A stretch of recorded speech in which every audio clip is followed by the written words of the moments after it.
I want to ask you what I asked John just a little bit ago, about, teams playing with a chip on their shoulder, how have they typically play better like that? My question was, I guess, number one, does this team now have a chip on their shoulder? And if so, in what ways can it help you guys moving forward? I would definitely say we have a chip on our shoulder.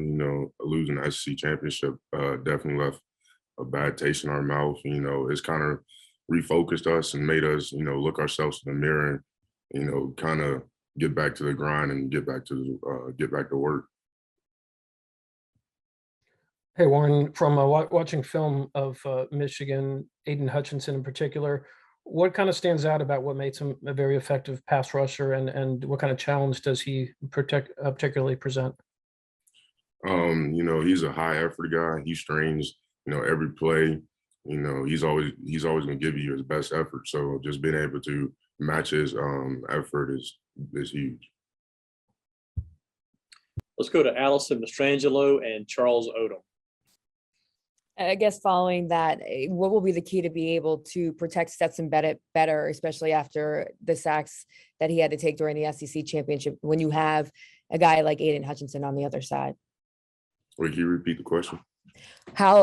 Going off of what you said about Aidan Hutchinson, what's the key to now protecting Stetson Bennett better and after all the sacks he had gone through in the SEC championship, when you have a guy like Aidan Hutchinson coming at him? First we need to look at ourselves, and figure out what we did wrong and how we can improve that, and just, going into practice, knowing that we have good guys that we're about to go up against, and just taking pride in protecting our quarterback. Warren, from an offensive standpoint, from your perspective on offense, have you seen any changes on Georgia defense in practice, following the announcement about Dan Lanning? No, I haven't really seen too much of a difference. They still come in and they still work. Coach Lanning, he still comes in and he still works. He gives us everything he's got. And he's a good coach, and he gets the best out of his players no matter where he's at. Let's go to Chip Towers and then Seth Emerson. Yeah, Warren, just, it's a college football playoff. So it's for everything, but is there any excitement for you or any of the players just about, going to Miami? It is the Orange Bowl. I guess there'll be some activities or whatever, or is it not that, right? Is it just strictly business when you're in a situation like this? I would say for the most part, it's strictly business. We have a bad taste from the SEC championship, but we still have our goals ahead of us, and we just want to be locked in going down to Miami. It's a nice place. I've never been there before. I'm excited to go down there and be around that atmosphere. But, we have a goal that we're working to, so I'm pretty sure we'll be locked in for that. I don't have anything. Okay, let's go to Jake Rowe and then Connor Riley. Warren, you look at, everybody's talking about their pass rushers and kind of that, but obviously, a way to kind of slow that down is the run game. How are you guys feeling about your run game? I know you didn't get a whole lot of opportunity to do that in the SEC championship game. Has it been a focus? Is it something you're looking to get back to? What's your mentality as far as being able to run the football right now? Definitely is something we're looking to get back to. It's always good to be able to run the ball. Once you're able to run the ball, you can throw the ball a little bit better. So that has been one of our main focuses, running the ball a little bit better since the SEC championship. Hey, Warren, given the long gap between your last game against Alabama and the game against Michigan, you do get some extra practices. How much better as players do you think you can get during that sort of month-long layoff? I think you can get a lot better in that month. Coach Smart does a good job with making sure everybody gets reps and gets the same amount of reps during this time. And so everybody's developing, everybody's getting the same amount of reps, and we're all coming in and putting in the same amount of effort. So I think you can get a lot better. Let's go to Palmer Toms and Lance McCurley. Yeah, for kind of following up on that, with some of those extended reps for some of these younger guys that may not have gotten, a ton of meaningful reps during the regular season, Who are some guys that you've noticed, have stood out to you?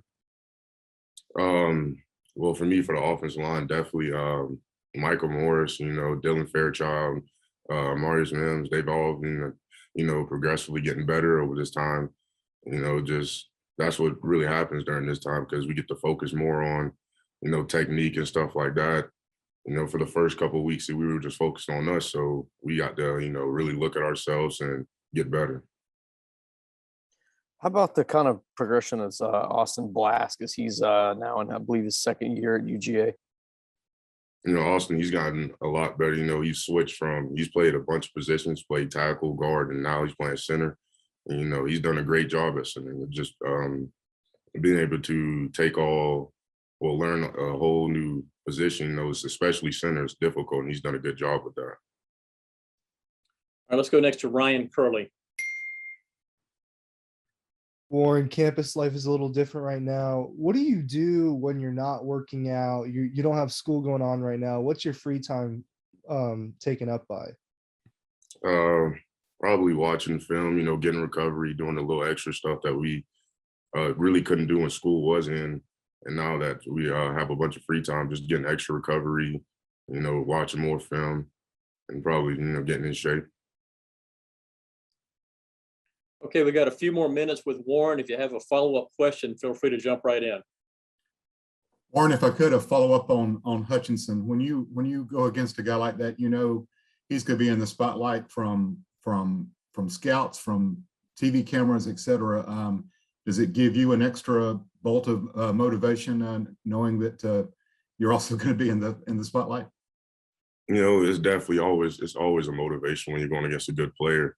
And just with him having that spotlight, you have to prepare for him and, put in that extra work to be ready.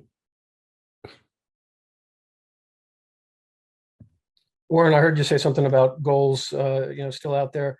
I assume you're alluding to, the high stakes for these next game or two if you win.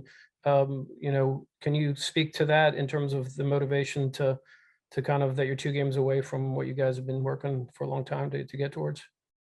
Will you repeat that for me? The national title that's out there, the stakes, how much is it, that it's only 2 wins away? How much does that excite you guys, drive you guys? Oh yeah, that's a huge motivation. That's something that we've been working for all season and during the season. And now we're 2 games away, and it's go or go home.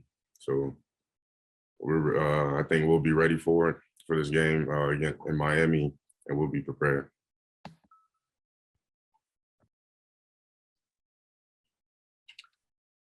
Okay. What does your the holiday plans look like with you guys preparing for the bowl game? Do you get to have like a team celebration with Christmas? What does that kind of look like for you guys? I think we'll have a couple of days off to go home and spend it with our family, but we'll be back shortly after, to head to Miami.